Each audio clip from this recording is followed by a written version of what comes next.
RS Praveen Kumar రాష్ట్ర స్థాయి వ్యక్తి. అలాంటి వ్యక్తి ఈరోజు ఒక ఎమ్మెల్యే సీట్ కోసం బీఎస్పీ నుంచి బీఆర్ఎస్లోకి వచ్చింది.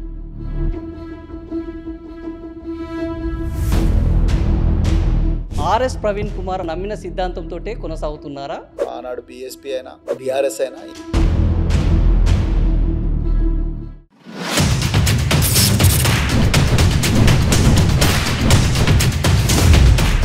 సార్, ఆర్ఎస్ ప్రవీణ్ కుమార్ అంటేనే ఒక బ్రాండ్, స్వేరోస్, ఒక ఎన్కౌంటర్ స్పెషలిస్టు, ఒక ఉన్నత విద్య చదువుకున్న ఒక నాయకుడు. సో ఈరోజు తన సిద్ధాంతం, నమ్మిన సిద్ధాంతంతో కొనసాగుతున్నారా లేదా ఎక్కడైనా కాంప్రమైజ్ అయ్యారా? ఆదిలోనే అబండాలు ఇస్తున్న రాదినారాయణ.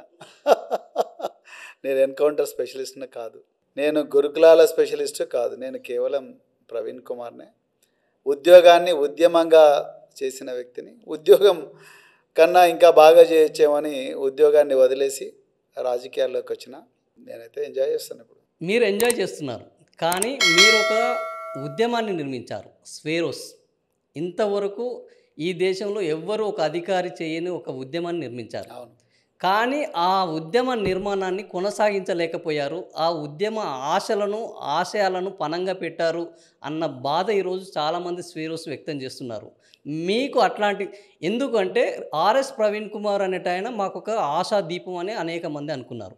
ఆయన ఒక పార్టీ పెడితే సీఎంగా చూడాలనుకున్నారు. ఆయన పార్టీలో ఒక వానర సైన్యం కావాలనుకున్నారు.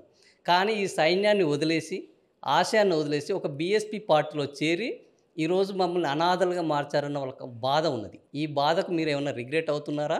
అసలు దాంతో మాకు సంబంధం లేదని అనుకుంటున్నారా? నేను స్వేరోస్ ఉద్యమాన్ని నిర్మించింది నేను రాజకీయాల్లోకి వస్తే వాళ్ళందరూ నాకు వానర సైన్యంగా మారాలని కాదు. మొట్టమొదటి ఈ రాష్ట్రంలో, ఈ దేశంలో అనాదిగా అణచివేతకు గురైన వర్గాలు, వాళ్ళలో గొప్ప శక్తి ఉంటుంది. కానీ ఈ సమాజం కుట్రపూరితంగా వాళ్లకు రకరకాల అవకాశాలు ఇవ్వకుండా వాళ్ళను నిరంతరం బానిసలుగానే ఉంచి భయంలో పెట్టే ప్రయత్నం నిరంతరం చేస్తూ ఉంటారు. కాబట్టి ఆ వర్గాలకు మీ విముక్తి మీరే చేసుకోవాలనే ఒక కొత్త వాదనను, కొత్త భావనను వాళ్ళకు ఇచ్చి వాళ్ళ సంఖ్యలు వాళ్ళే తెంపుకునే విధంగా వాళ్ళను తయారు చేసి వాళ్ళ ఆకాశం వైపు ఎగిరే విధంగా నేను ప్రయత్నం చేసిన. అంతే తప్ప రాజకీయాల్లోకి పోవాలన్న ఆలోచన నేను స్వేరోస్ స్టార్ట్ చేసినప్పుడు లేదు.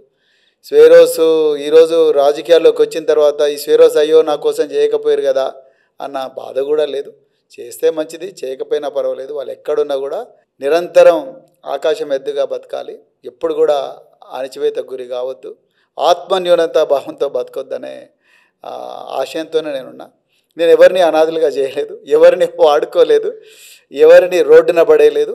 నన్ను అడిగితే నేనే రోడ్డున పడ్డా వీళ్ళందరి కోసం, వాళ్ళందరి జీవితాలు మార్చడం కోసం. నేను ఇప్పటికి కూడా దానికి కట్టుబడి ఉన్నా. నేను ఏ పార్టీ అలా ఆనాడు బీఎస్పీ అయినా లేకపోతే ఈరోజు బీఆర్ఎస్ అయినా ఏదైనా కూడా నేను ఆ వాదానికి, వాళ్ళ బాగోగులకు, వాళ్ళ భవిష్యత్తే లక్ష్యంగా బతుకుతాను. అంతే తప్ప నాకు వేరే ఆలోచనలు కూడా ఏం లేవండి. నేను నా జీవితంలో అన్నీ చూశాను, అన్ని సుఖాలు చూశాను, అన్ని కష్టాలు చూశాను.